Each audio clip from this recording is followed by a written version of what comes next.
back to you. Thankfully, I didn't run into any demon slayers on the way to the red light district. It was a long trip, but I finally made it to the bustling city. Most villagers were calm and quiet at night, but this one was awfully busy. The nightlife is what made this place what it is.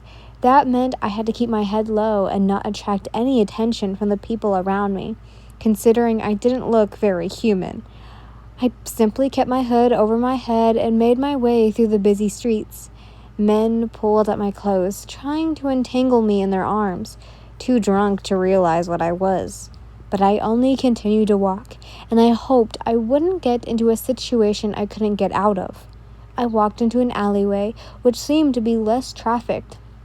As I walked through it and out the other way, I escaped the main street of the red light district to move to the isolated residential area. Ahead, I noticed a temple-like structure and thought that it looked quite cultish, so I decided to check it out for myself. I really didn't think it'd be that easy. Maybe it was just pure luck. The entrance was unlocked, so I made my way into the building, expecting to find Douma inside. But it didn't.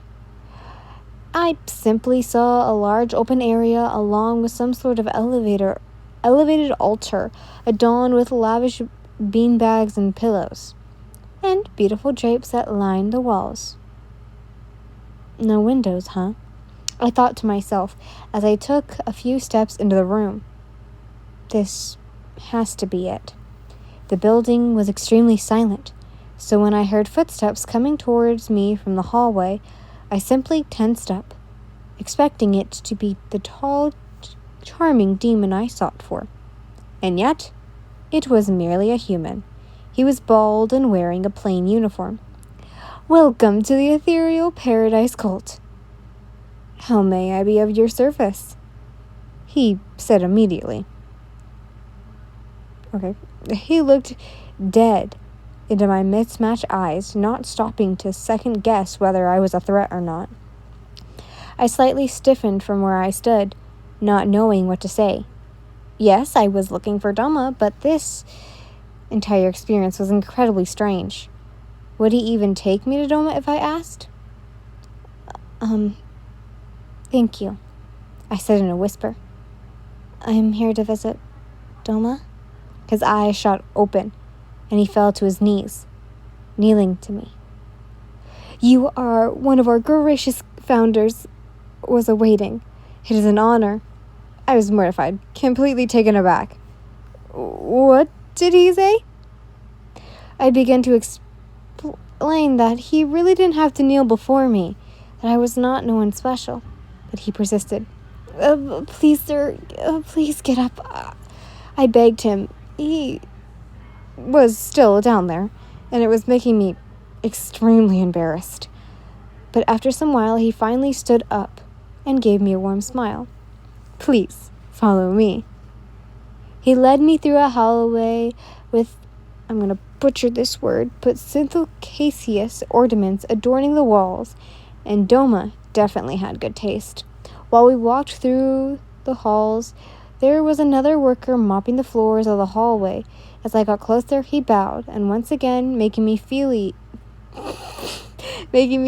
extremely guilty and uncomfortable. At the end of the hallway, we came upon a closed door that the worker opened up for me. "This is our gracious founder's room. He told me to bring you here when you arrived. He probably is freshening up for you, so make yourself comfortable." I tiptoed into the dimly lit room.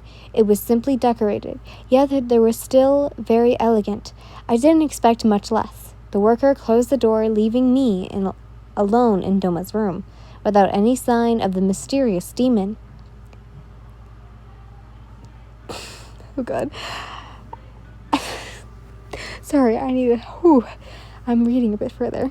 As I walked around, the wood under my feet slightly creaking, making an audible noise. Behind another door, closed, I heard someone call, "Yoo-hoo! Yin, I'm in the washroom. Please come here." And an oh-ho familiar voice spoke. I followed it. my heart pounding from excitement and anticipation. I was extremely worn out from my eventful night, and all my anxiety seemed to be dissipated at the thought of Douma. I opened the door that was separating us, and at the sight of his usual expression made my heart flutter. The heavy, hot air hit me as I walked in. He was sitting in an ornate bathtub, the water just below his toned chest, his strong, muscular arms resting on either side of the tub in a relaxed position. The water was clear, and I wanted to get closer to see the rest of his body through the soft ripples. Steam rose from the bathtub and clouded the room, indicating that the warm water was scalding. I actually just got in. Care to join me? He said menacingly. He slightly tilted his head at me, giving me that devilish smile that sent shivers down my spine. The smell of alcohol filled the air, but that wasn't what was intoxicating. It was the mystery behind Douma that made me want him. The power he possessed, the little white lies that sounded oh so good that came off his lips.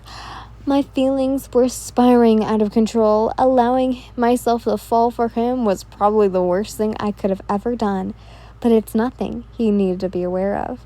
As far as he knew, I was just someone he played with, physically and emotionally. That wasn't to say I couldn't do the same. Why are you wasting good sake? I asked as I took my hooded cape off. Your body doesn't need any of the benefits of a sake bath.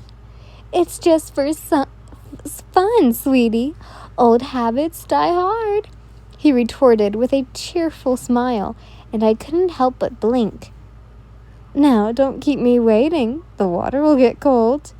He slightly shuffled in the water as he spoke, sinking a little deeper into the hot bath, and his hair hanging low out of the back of the edge of the tub. It was one thing for him to undress me before, but to undress myself in front of his watchful eyes embarrassed me. I felt my cheeks flush as I slowly undid my kimono, letting it fall to the ground. He slowly narrowed his focus on my body, making me even more nervous, and soon enough I was completely undressed, and without meeting his rainbow-colored eyes, I stepped into the hot water. The temperature was so high that my body felt extremely suppressed by the heat, while Douma seemed completely fine. I sat across from him, my back up against the curve of the tub opposite to him, and my body positioned in between his legs. When I was fully comfortable, I looked into his eyes that had never left my figure. No need to be so shy, he encouraged. I struggled to not look at the rest of his body that was within the water. I wanted to see, of course, but I didn't want him to know I was completely gawking over him. So how was your night? I'm glad you got here sooner than later. He rested his head on his hand and listened to me with a full attention, like he always did. It seemed like this was one of his coy moves to reel women in. After all, we do love men who listen. I had reminded myself to trust him. There wasn't any harm he could do anyways. I saw my parents and my younger brother, well, the best I could, and my friends. It was what we all needed, I said, kind of being short to the point. I wanted to elaborate more, but the temperature of the water mixed with the smell of sake subtainted me a little. I felt my eyelids getting heavy, and Douma could tell. Why don't you come over here? He was wanting to be kind, but was for his pleasure too. He sat up straight and reached his arms around me, effortlessly pulling me into his body. He had a seductive look on his face as he sat me on his thigh. He had one arm around my shoulder and the other was rested on my stomach. My head was resting on his collarbone and my legs were tangled with his other leg I wasn't sitting on. I couldn't help but think it was extremely romantic. His touch on my skin was gentle. He said all the right things to get me to trust him and to make me think I was special. He was making me fall in love, but I wasn't falling for the man before me. I was falling for what I wanted him to be. I knew his facade was fake, but I wanted it to be real so bad that for this time, I let myself believe him. He hummed, letting his cheek rest against my head. I knew he wanted to have real, genuine feelings for me, but something in his mind was hindering him. I wanted to break that curse. I wanted to make him actually fall in love with me. I used one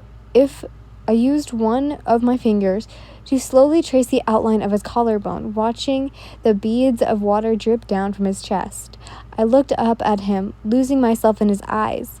He could see into my soul, but I couldn't see into his. Douma, how old are you?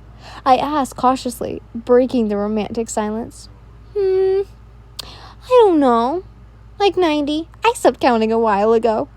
I laughed. No, you old fart. I mean, how old were you when you turned into a demon? Ah, that's not what you asked. He raised an eyebrow at me. I scrunched up my nose and made a face, mocking him. I think I was 19 or 20 when I was turned into a demon by Muzan. Guys, I forgot that the upper moons are allowed to say his name, so yeah. I don't know why. It's just a plot thing in there.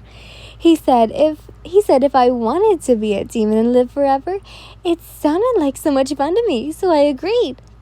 He closed his eyes and gave me a cheeky smile. I'm 22, I told him, feeling slightly more connected to him in a way.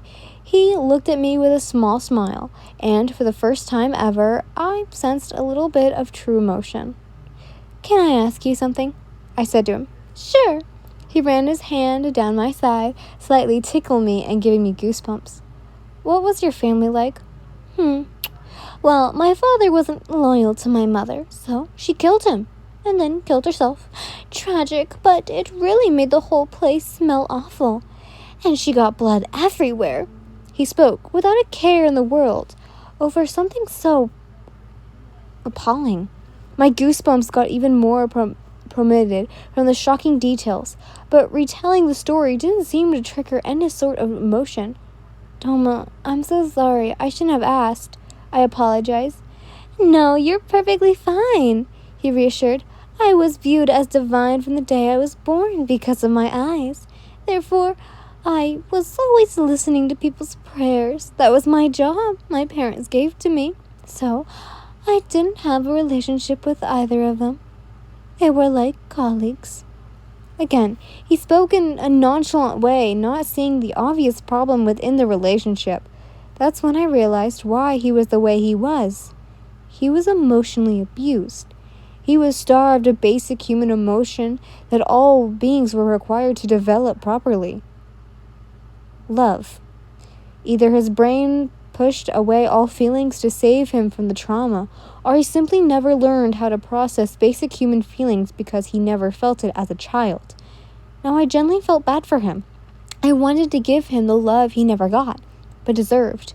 My feelings had flipped completely, simply from hearing him explain.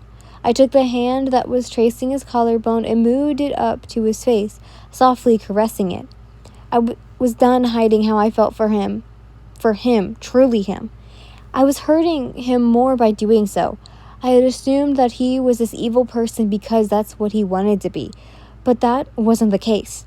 I knew he had feelings. I knew he had a heart, buried under years of neglect and hardship, and I hoped I could mend all of those things.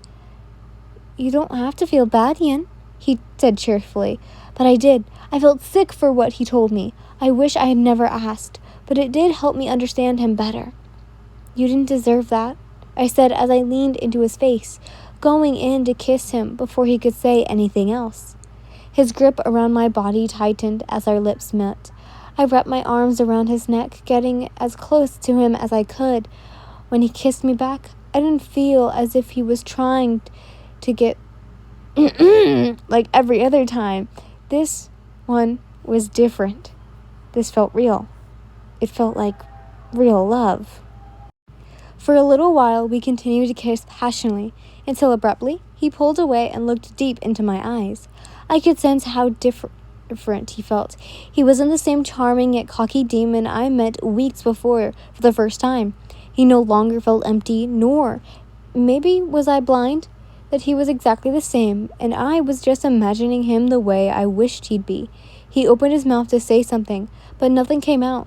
It was weird to see such a confident demon stumble for words. My heart pounded so hard that I figured he could properly hear it or feel it. He began, his voice more solemn than normal.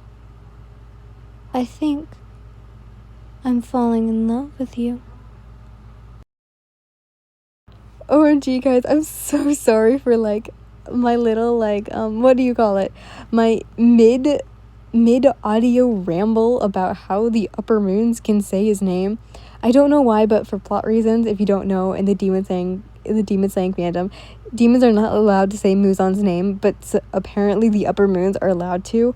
Maybe it's just because of how much blood they have from from Muzan, but it's really weird how the upper moons are allowed to say his name, because Daki calls him Lord Muzan or Master, depending on where, how she's saying it. Gitaru says Muzan once in the manga, and then both Kogishibo, Douma say his name, but Akaza never says it. I don't know. Well, we know why, but I'm not going to get into that. And then I don't think I ever heard, I'm going to butcher their names, but Gyokyo and Hentengu ever say his name. But yeah, it's really weird how the upper moons are allowed to say his name. I don't know why, but I'm sorry for my little ramble. Anyways, I love you all so much. And tomorrow is the 18+ episode for Patreon. But you guys will get a normal one because YouTube will kill my butt. But anyways, love you all so much. Bye. Mwah.